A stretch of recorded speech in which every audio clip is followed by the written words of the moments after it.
귀한 찬양 감사드립니다. 하나님 말씀 함께 나누도록 하겠습니다. 우리 잠깐 옆에 바라보시면서 잠깐 인사 한번 할까요? 할렐루야. 할렐루야.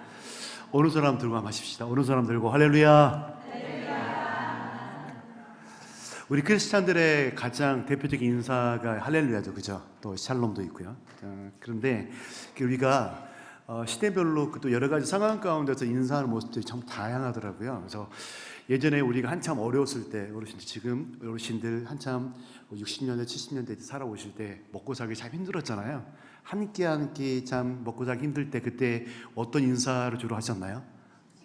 식사하셨습니까? 그래도 이런 인사를 자주 하시죠? 그죠? 진지 잡수셨습니까? 그러다가 이제 70년대, 80년대 넘으면서 암흑기, 장시 말하면 뭐 여러 가지 모습, 환경적으로, 사회적으로 어두운 시기일 때 그런 인사를 좀 어렸을 때 들었던 것 같아요. 밤새 안녕하셨습니까? 이런 인사 많이 했던 것 같아요. 근데 오늘은 여러분에게 이런 인사를 함께 나누고 싶네요. 제가 몇 주 전부터 계속 했었는데 한번 이렇게 한번 따라해 보시겠습니까? 하나님께서 잘해 주실 겁니다. 그렇게 믿으시죠? 아닌가요? 다시 한번 자신의 가슴에 손을 얹어 보시고요. 하나님께서 잘해 주실 겁니다. 아멘. 하나님의 인도하심 여러분 삶 가운데 오늘 함께 하시길 소망합니다. 초대교회 성도님들 인사는 어땠을까요?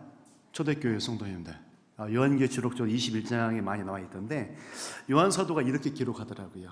아멘 주 예수여 오시옵소서. 네 글자로 뭐라고 하죠? 마라나타라고 하죠, 그죠? 마라나타, 아멘 주 예수여 오시옵소서. 이렇게 초대교회 교인들은 그 예수 그리스도의 재림을 간절히 소망하며 매일매일 늘 항상 아침에 일어나서도 또 저녁에 하루를 마치면서도 이렇게 인사를 했다고 해요. 아멘 주 예수여 오시옵소서. 늘 깨어서 기다리고 이 기도하는 이들의 삶의 모습을 돌아보면 이 기다림에 대해서 한번 생각을 해보게 됩니다. 요즘 우리가 대림절 3주차잖아요, 그죠? 대림절이라고 하는 거 예수 그리스도를 기다리는 그 기간을 가리킵니다. 4주째. 근데 이 기다림에 대해서 한번 생각해 보면 그들의 간절함이 있었을 거예요. 그리고 또 그들의 소망도 있었을 겁니다. 그리스도에 대해서. 지난 13일이 우리 아이들, 고3 아이들 수시 최종 발표일이었습니다. 이 13일까지 그 이 과정이 정말 힘들었거든요. 아이들의 모습을 보면 어떨 때는 울다가 어떨 때는 웃다가 정말 걷잡을 수가 없더라고요. 그 아이들을 바라보면서 참 만감이 교차했었는데 그 기다림을 통해서 우리가 그 흔히 볼 수 있는 게 그거죠. 가슴 졸이며 기다리는 마음, 또 그 간절함, 하나 더 소망을 한번 볼 수가 있었습니다. 곁에 참 안쓰럽게까지 하던데 7년 동안 그 모습을 보는데도 익숙하지가 않더라고요. 올해도 좀 힘겨운 시간을 보냈었는데 아무튼 다시 돌아와서 우리는 오늘 지금 대림절 3주차를 지나고 있습니다. 이 대림절이라고 말씀드렸던 것처럼 우리의 구원자이자 심판자이신 주님이 생명의 구주로 우리를 찾아오신 찾아오셔서 우리는 이 대림절을 나름대로 의미를 두자면 소망의 절기로 이렇게 두고 있는 거죠. 그러니까 일반적으로 대림절의 의미를 한 3가지 정도로 정리하자면 소망의 절기로 일단 표현한 모습들이 많이 있더라고요. 그분의 오심으로 인해서 모든 고통에서 해방되고 완전한 평화에 들어간다고 말씀하고 있는 거죠. 대림절 기간에 주 예수님 때문에 소망을 품는 여러분 되시길 소망합니다. 또 하나 대림절은 깨어서 기도하는 계절이라고 또 얘기를 하더라고요. 로마서 13장 11절에 보면 이렇게 기록되어 있습니다. 또한 너희가 이 시기를 알거니와 자다가 깰 때가 벌써 되었으니 이는 이제 우리의 구원이 처음 믿을 때보다 가까웠음이니라. 아멘. 예수 그리스도께서 이 땅 가운데 오셨을 때 깨어있는 사람이 많았을까요? 그렇지 않죠. 주께서 이 땅 가운데 오셨을 때 깨어있는 사람이 별로 없었습니다. 여러 가지 측면에서 역사는 어둠 속에 있었고 사람들은 깊이 잠들어 있는 그런 시간이었죠. 그래서 예수님이 오심을 깨닫는 사람은 별로 많지 않았다는 겁니다. 목동들과 동방박사, 성경이 기록되어 있는 대로. 자, 그렇게 그들이 불과했는데 우리가 대림절을 맞이하면서 우리가 다시 오실 주님을 기쁨으로 맞이하기 위해서 깨어서 기도하는 그런 성도가 되어야 된다. 이게 일반적으로 흔히들 그렇게 말들 하더라고요. 또 하나는 대림절은 준비하는 계절이 되어야 된다고 얘기를 합니다. 집에 귀한 손님이 오면 우리가 어떻게 하나요? 보통 장을 보고 음식을 장만하고 또 집안을 깔끔하게 정리를 하지 않습니까? 예수님이라고 하는 그 귀한 우리 손님을 맞이하는 여러분의 자세가 준비하는 마음이 있는지 한번 돌아보는 그런 시간이었으면 좋겠습니다. 귀한 손님이 오시기 때문에 그분을 예의 있게 맞이하는 거, 이게 바로 우리가 그분께 보여드릴 예의라고 생각합니다. 잘 준비하셔서 예수 그리스도를 믿음으로 영접하시는 귀한 은혜를 누리시길 소망합니다. 오늘 성경 말씀을 통해서 이제 구체적으로 우리가 성경에 기록되어 있는 의미를 한번 함께 나누기를 원합니다. 오늘 말씀을 통해서 주님을 맞이하기 위해 준비하는 성도는 어떠해야 되는지 한 3가지 정도 한번 정리해 보려고 하는데요. 첫째는 마음을 굳게 해야 한다는 사실입니다. 오늘 본문 7절 8절 다시 한번 저랑 함께 합독하도록 하겠습니다. 본문 7절 8절 한번 합독해 보죠. 시작. 그러므로 형제들아, 주께서 강림하시기까지 길이 참으라. 보라, 농부가 땅에서 나는 귀한 열매를 바라고 길이 참아 이른 비와 늦은 비를 기다리나니 너희도 길이 참고 마음을 굳건하게 하라. 주의 강림이 가까우니라. 아멘. 오늘 말씀에서 우리가 대림절을 맞이하면서 첫 번째, 마음을 굳게 해야 된다는 사실을 이 말씀을 통해서 확인할 수가 있습니다. 이 마음을 굳게 한다는 거 어떤 의미일까요? 마음을 바로 세운다는 말씀입니다. 아침에 그 설교 말씀에 아침 11시 우리 예배 때 설교하셨던 말씀 중에서 회개에 관한 말씀을 하셨잖아요. 그죠? 주님을 맞이할 때 우리가 예수님이 가장 기뻐하시는 이 마음이 바로 회개하는 심령입니다. 우리가 세상 가운데서 삐뚤어진 마음, 굳어진 마음, 또 흔들리는 마음, 그런 마음이 있다면 이 대림절을 맞이하면서 조금 더 바르게 세우는 그런 자세, 이 자세가 우리 가운데 필요하다는 사실을 성경을 통해서 확인할 수가 있습니다. 세례 요한은요, 예수님이 오심을 위해서 광야에서 외쳤죠. 회개하라, 천국이 가까웠느니라. 예수님이 가장 기뻐하시는 심령이 이 회개하는 심령이기 때문에 회개에 대해서 세례 요한도 광야에서 그런 외침을 하였던 거죠. 그래서 주님의 오심을 준비했던 모습을 볼 수 있는데, 우리도 이 대림절을 맞이해서 이런 회개하는요, 내 마음속에 모든 더러운 것을 제거하고 또 주님 보시기에 아름다운 것을 준비하는 그런 삶의 자세를 누려야 될 것 같습니다. 준비해야 될 것 같다는 생각을 듭니다. 잠언 4장 23절 말씀을 보면 회개하는 마음과 관련해서 마음을 지키는 것, 여기에 대해서 언급하고 있는데, 무릇 지킬 만한 것보다 더욱 내 마음을 지키라. 생명의 근원이 이에서 남이니라 라고 말씀하고 있지 않습니까? 그 무엇보다도 우리 마음이 참 중요한 것 같아요. 그래서 오늘 말씀처럼 마음을 굳건하게 하는 것, 이게 우리가 대림절을 맞이하는 첫 번째 견중해야 될 그런 마음이라고 생각합니다. 하나의 일화를 말씀드리겠습니다. 예전에 들었던 이야기인데, 미국에 이게 사실인지 아니면 그냥 스토리인지 잘 모르겠지만 그런 이야기를 들은 적이 있어서, 미국에서 한 남성이 결혼을 20주년을 맞이해서 아내에게 귀한 선물을 준비했답니다. 그동안에 용돈을 모아서 반지를 준비했습니다. 반지를 준비하고 이걸 풍선의 끝에 묶어서 이제 이벤트를 해주고 싶어서 차 트렁크에 풍선을 넣고 일단 집으로 열심히 귀가를 했답니다. 20년 동안 열심히 돈을 모아서 준비한 이 선물, 어떻게 됐을까요? 상상이 되십니까? 트렁크를 열었을 때 어떻게 됐을까요? 풍선이 날아버리겠죠. 반지와 함께. 속상해하는 그 모습을 바라본 아내가 이렇게 얘기를 했대요. 여보, 비록 반지는 풍선과 함께 날아가 버렸지만 당신의 사랑하는 마음이 여기 있으니 나는 그것으로 만족해요. 현실에서 불가능한 일일 수도 있겠지만 아무튼 그렇게 위로하면서 따뜻한 마음을 나눴다고 합니다. 우리 집이라면 아마 쫓겨났을 것 같은데 이 얘기를 보면 우리가 흔히 생각해 볼 수 있는 것, 그 외적인 모습보다도 마음이 중요하다는 사실을 다시 한번 생각해 볼 수 있는 그런 메시지라고 생각합니다. 여러분, 주님의 오심을 맞이하는 그 귀한 시간입니다. 마음으로 준비하시고 내 안에 있는 그 인간적인 모든 욕심, 불평, 불만, 또 남을 미워하는 이 모든 마음을 좀 제하시고 마음을 굳게 하시는 이번 한 주간 되시길 소망합니다. 둘째, 주님의 오심을 맞는 자세로 서로 원망하지 말라는 말씀을 우리가 찾아볼 수 있겠습니다. 9절 말씀입니다. 함께 합독하겠습니다. 시작. 형제들아 서로 원망하지 말라. 그리하여야 심판을 면하리라. 보라 심판주가 문 밖에 서 계시니라. 아멘. 여러분, 이스라엘 백성들은 이 광야에서 하나님의 심판을 참 많이 받았습니다.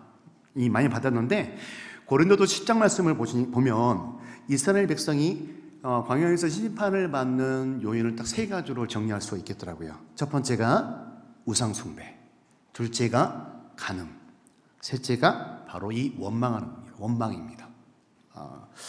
이스라엘 백성은 조금만 어려움 닥쳐도 하나님을 원망하고 모세를 원망하고 지도자를 원망하는 모습이 우리 성경을 통해서 확인할 수가 있지 않습니까?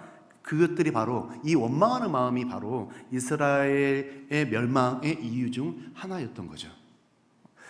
오늘도 우리 가정에서 공동체에서 가장 흔히 볼 수 있는 게 바로 이 원망의 마음이 아닐까 싶습니다. 이 원망은 미움을, 증오를 또는 적대감을 낳습니다. 이 원망하는 마음에는 사랑하는 마음이 없습니다. 용서와 화해의 마음도 없습니다. 평화의 왕으로 오신 예수 그리스도를 맞이할 때 우리가 이 마음 속에 묻혀 있다면 그 평화의 왕이신 예수님을 맞이하는 올바른 자세는 아니라고 생각합니다. 우리 안에 이런 모든 모습들을 내려놓고 오직 하나님만 바라보고 그다음 하늘의 영광, 땅에는 평화잖아요. 주변 사람들에게 평화를 끼칠 수 있고 사랑과 화해와 용서의 마음을 전할 수 있는 그런 삶의 모습을 견주해야 될 거라 생각합니다. 일전에 친분 있는 목사님으로부터 원망과 관련한 이야기를 들은 적이 있습니다. 대만의 주시 청년 이야기인데 혹시 들으신 분도 계실 수도 있겠습니다. 대만의 주시 청년 이야기인데 이 청년이 이제 결혼 정년기가 돼서 부모로 이제 중매가 들어왔어요. 그러니까 중매로 인해서 좋은 아내를 맞이하게 됐는데 기대를 했겠죠, 그죠? 그 나라에는 그 얼굴을 보지 않고 예전에 우리 모습처럼 얼굴을 보지 않고 결혼하는 그런 모습이 있었는지 모르겠지만 아무튼 그렇게 해서 중매를 통해서 결혼하게 됐습니다. 첫날 밤 이제 면사포라고 하죠. 그거 면사포를 딱 들어올리는 순간 너무나도 아내가 못생겨서 실망하고 그 이후로 각방을 쓰고 그렇게 원망하고 또 미워하고 모든 무슨 일이 생기면 아내 탓을 하면서 늘 불평 속에서 살게 되었다고 합니다.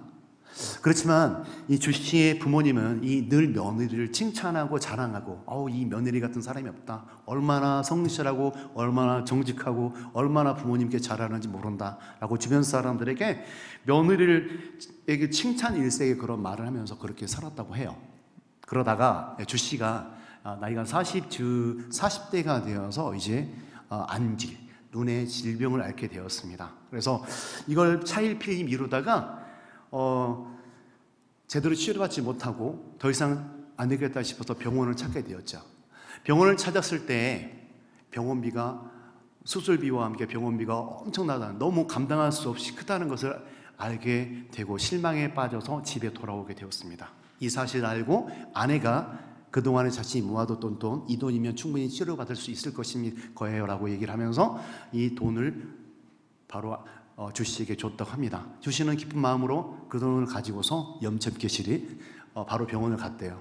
병원을 갔는데 병원에서는 또 한 가지 수술을 하려면 안구 기증자가 있어야 되는데 지금은 없습니다. 바로 수술할 수 없습니다 라고 해서 실망을 다시 한번 품고 집으로 돌아오게 되었답니다. 2주 후에 병원에서 연락이 왔죠. 안구 기증자가 있어서 여러분 선생님 수술할 수 있게 되었습니다. 병원으로 와주시겠습니까? 해서 병원으로 다시 가게 되었고 그곳에서 수술을 받게 되었답니다. 2주 후에 수술을 받게 되고 그 후에 병원에 입원했다가 다시 한번 이제 집으로 치료를 마치고 돌아왔을 때 문을 열었습니다. 아내의 뒷모습이 보였고 바로 아내의 뒷모습에서 돌아선 아내의 모습을 보니 아내의 이 눈에 붕대를 하고 있는 모습이 보였다고 합니다. 그 옆에 있던 딸아이가 그렇게 얘기를 했대요. 아빠가 이식받은 눈이 바로 엄마의 눈이라고 그렇게 얘기를 했대요. 얼마나 부끄럽고 얼마나 미안하고 죄송했는지 아내 앞에 무릎 꿇고 용서를 구하고 그동안의 자신의 무례함과 불평, 원망 이 모든 모습을 회개했다고 하는 이야기가 있습니다. 그 후에 어떤 모습이었는지 짐작이 가시죠?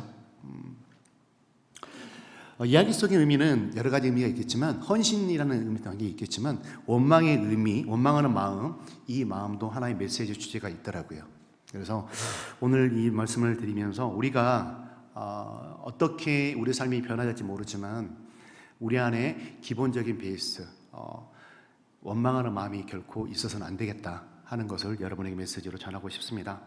원망의 마음을 던져버릴 때 그것이 바로 천국이고 행복이 시작되는 곳입니다. 원망과 미움, 섭섭함과 증오, 모든 다툼을 풀어 던져버릴 때 평화의 왕으로 오신 주님을 온전히 영접할 수 있다는 사실을 기억하시고 오늘부터라도 원망하는 말이라든지 행동이라든지 이 모든 모습들에서 자유하시기 바랍니다. 할렐루야. 마지막 셋째, 본문 10절 11절 말씀 잠깐 보겠습니다. 10절 11절 말씀 보시면, 형제들아 주의 이름으로 말한 선지자들을 고난과 오래 참음의 본으로 삼으라. 보라, 인내하는 자를 우리가 복되다 하나니 너희가 욥의 인내를 들었고 주께서 주의 주신 결말을 보았거니와 주는 가장 자비하시고 긍휼히 여기시는 이시니라 라고 기록되어 있습니다. 이 말씀을 통해서 우리가 배워야 될 메시지, 바로 인내입니다. 성경 인내로 표현되어 있는데 주님의 강림까지 길이 참으라라고 성경에서 말씀하고 계십니다. 주님을 기다리는 사람은 인내하는 마음을 꼭 가져야 합니다. 참고 견디고 이겨내는 인내의 믿음이 우리 크리스찬들에게 정말 필요한 하나의 요소라고 생각합니다.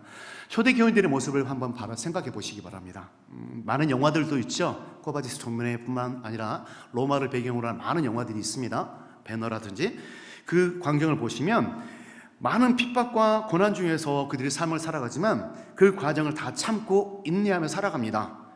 그 과정 속에서 로마의 탄압에서 승리하는 그들의 모습을 확인할 수가 또한 있습니다. 기독교인들 잡아서 옥에 가두고 사자굴에 던져 넣던 그 로마가 복음화되어서 기독교 국가가 되는 그런 역사적 사실도 우리가 확인할 수가 있습니다. 그 가장 기본적인 베이스가 되는 게 바로 인내라는 요소라는 거죠. 그런 놀라운 역사는 인내가 없이는 불가능합니다. 그래서 야고보서 1장 말씀에 너희는 인내를 온전히 이루라고 말씀하고 있는 것이죠.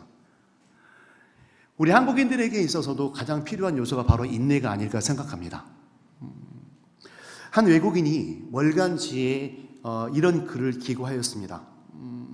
제가 한번 읽어드릴게요. 한국인은 상하 관계는 철저하나 수평 관계는 소홀히 여긴다. 한국인은 어떤 일을 평가할 때 객관적인 타당성보다는 주관적인 감정을 앞세운다. 한국인을 움직이는 것은 윤리적이고 도덕적인 기준 같지만 실제는 돈과 권력이다. 한국인은 조급성을 가지고 있다. 기다림이나 꾸준함이 부족하다. 무엇이든지 급히 해치우려 한다. 무엇이든 안 될 때는 급히 포기하고 만다. 이런 글을 기고한 것을 본 적이 있습니다. 우리나라에 대해서 굉장히 부정적인 시각을 가지고 있는 친구인데, 아무튼 이 글을 보면서 한편으로는 저항도 됐지만 한편으로는 공감이 되는 부분도 있더라고요. 후반부에 보면 한국인은 조급성을 가지고 있다. 기다림이나 꾸준함이 부족하다. 무엇이든지 급히 해치우려 한다. 무엇이든 안 될 때는 급히 포기하고 만다. 외국인이 우리나라에 와서 가장 먼저 배우는 단어가 일전에 제가 그걸 본 기억이 있는데 바로 빨리빨리라는 단어라고 하더라고요. 빨리빨리. 조급성에 관한 그런 이야기 있죠. 또 우리 크리스찬에 관해서 이런 이야기도 있습니다. 자기 성격이 급해서 늘 실수하던 어떤 사람이 하나님 앞에서 하루는 이렇게 기도를 합니다. 하나님, 저에게 인내심을 주십시오. 그 뒤에 여기까지 좋은데 그 뒤에 뭐라고 하냐면 지금 당장 주십시오. 이렇게 기도를 했다고 해요. 참 역설이죠, 이게. 아이러니하고. 사랑하는 성도 여러분, 포기하지 않는 믿음, 그 인내하는 기다림, 그것이 우리 크리스찬에게 정말 중요한 필요 요소라고 생각합니다. 우리가 신앙생활할 때 어려움이 있습니다. 이 땅에서 우리가 고난을 겪지 않는다고 성경에서 말하지 않습니다. 고난을 겪는다고 말씀하시거든요. 사람들 때문에 시험 들 때도 있고 의심이 들 때도 있고 위기가 찾아올 수도 있습니다. 그럴 때마다 흔들림 없이 꾸준히 인내하고 참고 견디는 자가 신앙의 승리자가 됩니다. 갈라디아서 6장 9절 말씀을 보면 우리가 선을 행하되 낙심하지 말지니 피곤하지 아니하면 때가 이름에 거두리라고 말씀하고 계시거든요. 오늘 성경에는 인내에 관해서 본문에서 세 가지로 예를 들고 있습니다. 농부의 인내, 선지자의 인내, 욥의 인내, 이 세 가지를 제시하고 있는데, 그렇죠. 농부가 인내하지 않으면 농사를 지을 수 없지 않습니까? 그죠? 오늘 씨를 뿌리고 내일 거두는 일 결코 있지 않습니다. 봄에 씨앗을 뿌리면 무더운 여름을 지나야 되고 김을 메고 또 거름을 주고 그리고 가을이 되어서야 열매를 수확할 수 있습니다. 인생의 열매가 없다고 불평하고 계십니까? 삶의 결과가 부족하다고 실망하고 계십니까? 인내를 통해서 열매를 맺을 수 있기를 소망합니다.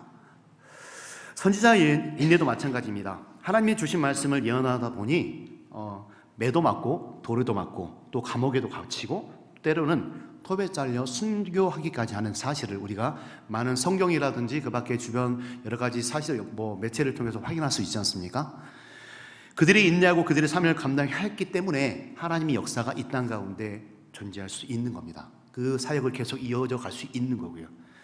욥의 인내도 마찬가지입니다. 욥은 하루아침에 재산을 잃고 가족도 잃고 또 건강도 잃습니다. 기관장을 가지고 자신의 몸을 긁는 무서운 전염병까지 걸리게 되죠. 얼마나 비참했으면 그의 아내조차 차라리 하나님을 저주하고 죽으라고 이렇게 죽어버리라고까지 말하지 않았겠습니까? 하지만 욥은 끝까지 원망하지 않고 믿음을 견주했습니다. 인내함으로 끝까지 믿음을 지켰습니다. 그것을 통해서 바로 하나님께서 욥의 노년에 갑절의 은혜를 부어주시는 것을 성경을 통해서 우리가 확인할 수 있습니다. 여러분, 우리 욥의 인내를 배워야 합니다. 인내하였기 때문에 위대한 신앙의 조상이 될 수 있었다는 사실을 기억하시기 바랍니다. 말씀을 정리하겠습니다. 하박국 2장 3절에 이렇게 말하고 있습니다. 이 묵시는 정한 때가 있나니 그 종말이 속히 이르겠고 결코 거짓되지 아니하리라. 비록 더딜지라도 기다리라. 지체되지 않고 정령 응하리라. 아멘. 사랑하는 여러분, 이 대림절에 다시 오실 주님을 우리가 맞이하기 위해서 어떠한 자세를 견지해야 될지에 대해서 다시 한번 고민해보고 삶 가운데 적용하는 삶을 살았으면 좋겠습니다. 오늘 말씀을 통해서 마음을 견고히 하고 굳게 함으로 세상과의 그런 단절, 다시 말하면 세상의 그런 악한 모습, 미워하고 저주하고 남을 헐뜯는 그런 모든 모습에서부터 마음을 정결케 하고 또 회개함을 통해서 하나님을 예수 그리스도를 맞이하는 말 그대로 기본적인 자세를 갖춰야 되겠다는 생각을 합니다. 또 하나, 모든 원망과 미움을 던져버리고 서로 사랑과 용서와 화해의 마음을 가져야겠다는 생각을 좀 합니다. 마지막으로 삶의 모습, 요즘 여러 가지 상황 가운데 힘들게 살아가고 있지 않습니까? 이 모든 모습들 가운데서 있는 그대로 감정이 우러나는 것이 아니라 좀 더 냉정한 인성을 찾고 하나님께 주신 그런 올곧은 판단력을 통해서 참고 인내하며 주께서 말씀하신 소리에 귀를 기울이는 그런 삶을 통해서 정말 인생의 승리자로서 하나님께 인정받는 그런 삶을 사실은 귀한 영도 성광교회 귀한 성도님 되시기를 간절히 소망합니다. 함께 기도하시겠습니다.